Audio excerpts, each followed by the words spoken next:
오늘 하루도 빛 대신 주님과 동행하는 그런 하루가 되기를 축복합니다. 오늘 본문은 이사야 61장입니다. 주님께서 나에게 기름을 부으시니 주 하나님의 영이 나에게 임하셨다. 주님께서 나를 보내셔서 가난한 사람들에게 기쁜 소식을 전하고 상한 마음을 싸매어 주고 포로에게 자유를 선포하고 갇힌 사람에게 석방을 선언하고 주님의 은혜의 해와 우리 하나님의 보복의 날을 선언하고 모든 슬퍼하는 사람들을 위로하게 하셨다. 시온에서 슬퍼하는 사람들에게 제 대신에 화관을 씌워 주시며 슬픔 대신에 기쁨의 기름을 발라주시며 괴로운 마음 대신에 찬송이 마음에 가득 차게 하셨다. 그리하여 사람들은 그들을 가리켜 의의 나무, 주님께서 스스로 영광을 나타내시려고 손수 심으신 나무라고 부른다. 그들은 오래전에 황폐해진 곳을 쌓으며 오랫동안 무너져 있던 곳도 세울 것이다. 황폐한 성읍들을 새로 세우며 제대로 무너진 채로 버려져 있던 곳을 다시 세울 것이다. 낯선 사람들이 나서서 너희 양떼를 먹이며 다른 나라 사람들이 와서 너희의 농부와 포도원지기가 될 것이다. 사람들은 너희를 주님의 제사장이라고 부를 것이며 우리 하나님의 봉사자라고 일컬을 것이다. 열방의 재물이 너희 것이 되어 너희가 마음껏 쓸 것이고 그들의 부귀영화가 바로 너의 것임을 너희가 자랑할 것이다. 너희가 받은 수치를 갑절이나 보상받으며 부끄러움을 당한 대가로 받은 몫을 기뻐할 것이다. 그러므로 너희가 땅에서 갑절의 상속을 받으며 영원한 기쁨을 차지할 것이다. 나 주는 공평을 사랑하고 불의와 약탈을 미워한다.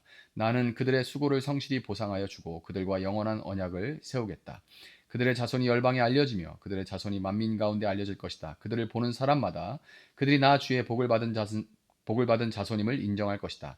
신랑에게 제사장의 관을 씌우듯이 신부를 패물로 단장시키듯이 주님께서 나에게 구원의 옷을 입혀주시고 의의 겉옷으로 둘러주셨으니 내가 주님 안에서 크게 기뻐하며 내 영혼이 하나님 안에서 즐거워할 것이다. 땅이 싹을 내며 동산이 거기에 뿌려진 것을 움트게 하듯이 주와 하나님께서도 모든 나라 앞에서 의와 찬송을 샘솟듯이 솟아나게 하실 것이다. 아멘. 자, 우리의 삶을 돌아보고 또 우리 자신을 살펴보면 우리 안에 또 우리 삶의 곳곳에 마치 폐허 같은 어, 그런 곳, 그런 폐허처럼 느껴지는 구석들이 있게 마련입니다. 어떤 분에게는 그 폐허 같은 곳이 무너져 버린 관계일 수 있어요. 막 산산이 조각나서 어떻게 해야 될지 모르는 폐허 같은 것. 한때는 누구보다 가까웠지만 지금은 돌아보기도 힘든 상처만 남은 그런 관계의 폐허. 어떤 분에게는 오랫동안 꿈꿔왔지만 좌절된 꿈이 폐허일 수도 있죠. 손볼 수 없는 무너진 그런 폐허, 잔해들, 혹은 반복되는 실패와 연약함 속에서 나는 이것밖에 안 되는구나 라는 그런 자조 섞인 무너져 내린 자아상의 폐허일 수도 있습니다. 겉으로는 멀쩡해 보여도 우리 안에는 각자의 아픔과 상처로 무너져 내린 폐허가 자리 잡고 있는 거예요. 우리는 그 폐허를 가리려고 애써 외면하거나 잊어버리려고 잊고 살려고 그렇게 하지만 문득문득 그 폐허에서 스산한 이 쓸쓸한 바람이 불어와서 우리의 마음을 시리게 합니다. 가을 바람같이 늦가을 바람처럼 시리게 우리 마음을 만드는 거죠. 이런 폐허의 감정은 오늘 우리만 느끼는 것이 아니죠. 오늘 본문의 배경이 되는 이스라엘 백성들의 삶은 우리와 비교할 수 없을 만큼 철저한 폐허 그 자체였습니다. 나라는 바벨론에 의해서 무너졌고 모든 추억과 기억들과 관계와 이 모든 것들이 산산이 부서진 총체적인 폐허, 완전히 부서진 폐허였습니다. 성전은 불타버리고 모든 것이 무너져 버렸습니다. 그들은 고향 땅에서 쫓겨나 이방 땅의 노예, 포로가 되었죠. 그들은 말 그대로 가난한 자고 마음이 상한 자요, 포로된 자였습니다. 어떤 마음이 상하고 가난하고 포로된 이 모든 것들이 그들을 가리키는 겁니다. 그들은 시온에서 슬퍼하며 죄를 뒤집어쓰고 통곡하는 자들입니다. 그들의 삶은 완벽한 절망과 폐허 그 자체예요. 그 절망의 한복판에서 오늘 본문이 들려오는 겁니다. 예언자 이사야를 통해서 이 희망의 소망의 메시지, 바로 기름 부음 받은 자, 히브리어로 마시아흐, 헬라어 크리스토스, 이 기름 부음 받은 메시아가 온다는 소식이 들려옵니다. 그는 구약의 왕, 예언자, 제사장에게 붙던 바로 그 기름 부음 받은 특별한 존재입니다. 메시아는 와서 무엇을 한다고 기록하고 있어요? 1절과 2절을 보면 그는 가난한 자에게 아름다운 소식을, 마음이 상한 자를 고치며 포로된 자에게 자유를 선포할 것이고 마침내 여호와의 은혜의 해를 선포할 것이다 라고 말합니다. 은혜의 해, 즉 구약의 신현입니다. 모든 빚이 탕감되고 모든 노예가 해방되며 잃어버렸던 자신의 땅, 기업을 되찾는 완벽한 회복과 해방의 시간, 바로 신현이 온다는 겁니다. 폐허가 된 이스라엘에게 이보다 더 큰 희망의 소식이 어디 있겠어요. 이 놀라운 예언은 이스라엘 백성들의 가슴을 수백 년 동안 뛰게 만들었습니다. 그들은 이 기름 부음 받은 자 메시아를 계속해서 기다렸어요. 그리고 수백 년이 흐른 어느 날 나사렛이라는 작은 마을의 회당에서 한 젊은 목수였던 한 사람이 일어나서 성경을 읽습니다. 그가 펼쳐 읽은 곳이 바로 오늘 본문 이사야 61장 1절과 2절입니다. 사람들이 모두 저 사람은 누군가 무슨 얘기를 하려나 하고 주목할 때 예수님은 책을 덮고 이렇게 선포합니다. 이 글이 오늘 너희 귀에 응하였느니라. 아멘. 가장 위대한 선언이죠. 역사상 가장 위대한 선언. 이 글이 오늘 너희에게 임하였다. 내가 바로 그 기름 부음 받은 자다. 내가 바로 너희가 기다렸던, 그렇게 기다리고 기다리던 메시아다. 나를 통해 하나님의 은혜의 신현, 그 신현이 시작되었다.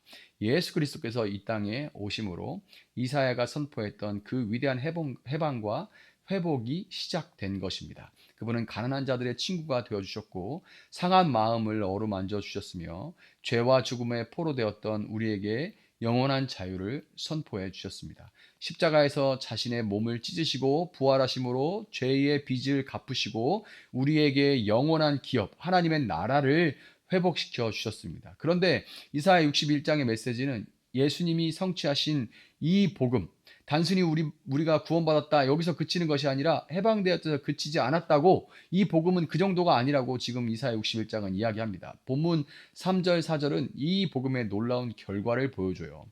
시온에서 슬퍼하는 사람들에게 재 대신에 화관을 씌워주시며 슬픔 대신에 기쁨의 기름을 발라주시며 괴로운 마음 대신에 찬송이 마음에 가득 차게 하셨다. 아멘.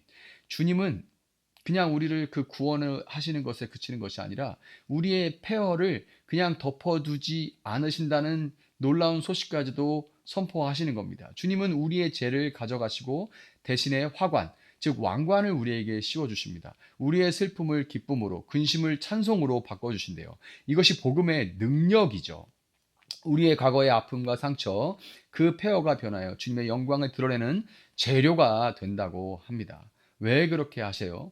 목적이 있죠. 3절 하반절에 그 목적이 드러납니다. 그리하여 사람들은 그들을 가리켜 의의 나무, 주님께서 스스로 영광을 나타내시려고 손수 심으신 나무라고 부른다. 아멘. 우리를 그냥 구원받은 죄인으로 두는 것이 아니라 우리를 의의 나무로 세상 가운데 다시 심으신다고 합니다. 든든히 서서 하나님의 영광을 드러내는 존재로 우리의 정체성을 완전히 바꾸시는 거예요. 그리고 그 의의 나무가 된 자들이 무엇을 합니까? 4절에 보면 그들은 오래전에 황폐해진 곳을 쌓으며 오랫동안 무너져 있던 곳도 세울 겁니다. 아멘. 참으로 놀랍고 감사합니다. 누가 폐허를 다시 쌓는다고 말합니까? 그들입니다. 그들이 다시 쌓는데요. 조금 전까지 폐허 속에서 슬퍼하던 바로 그들이 폐허를 다시 쌓는다고 말합니다. 하나님의 계획은 우리가 폐허에서 구출받는 것에서 끝나는 것이 아니라 우리 자신으로 폐허를 재건하게 되는 자가 되도록 하시는 것이 하나님의 계획인 거예요.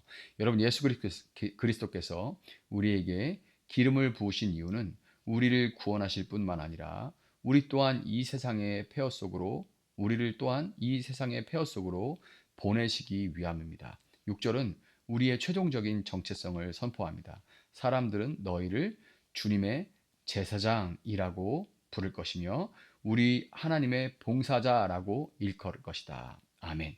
우리는 상처받은 자에서 상처 입은 치유자로, 폐허 속에 슬퍼하는 자에서 폐허를 재건하는 제사장으로 부름받았습니다.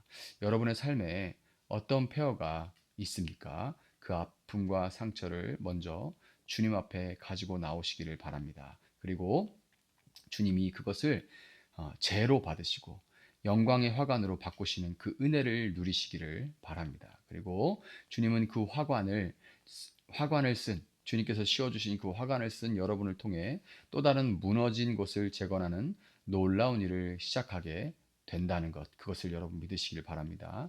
이것이 그리스도 안에서 우리가 받은 소망입니다. 오늘 이 소망 안에서 의의 나무로 든든하게 서서 세상의 무너진 곳을 향해 나아가는 거룩한 제사장이라는 벅찬 정체성으로 오늘 하루를 또한 승리하며 살아가는 여러분들 되시기를 예수님의 이름으로 축복합니다. 잠시 기도하겠습니다. 사랑하시는 주님 감사합니다. 주님께서 회당에서 이사야 오늘의 본문을 들고 일어섰을 때 희년이 선포되었습니다. 주님이 오셨기에 선포된 희년입니다.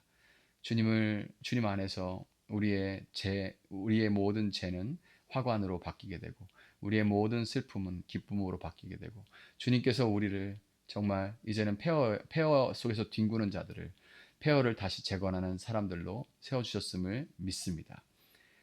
주님으로 인하여서 우리의 모든 것이 변화했음을 고백합니다. 주님 때로는 여전히 남아있는 폐허 속에서 찬바람이 불어와 우리 마음을 시리게 할 때도 있지만 그러나 우리는 선포하며 나아갑니다. 우리는 폐허를 재건하는 자로 재건할 수 있는 능력을 받았고 재건할 수 있는 마음을 받았고 재건할 수 있는 자로 세움을 받았음을 믿습니다. 우리 안에 폐허를 재건하며 또한 재건된 우리를 통하여서 빛 대신 그리스도 예수 참된 기름 부음 받은 자인 예수 그리스도께서 이 땅 가운데 드러날 수 있기를 당신께서 세우시는 그 나라가 드러날 수 있기를 바랍니다. 주님 우리를 사용하여 주시고 우리가 그렇게 살아갈 수 있도록 날마다 주님의 영을 우리에게 부어 주시기를 원합니다. 감사함이 예수님의 이름으로 기도합니다. 아멘. 오늘 주신 말씀 붙들고 계속해서 기도합니다.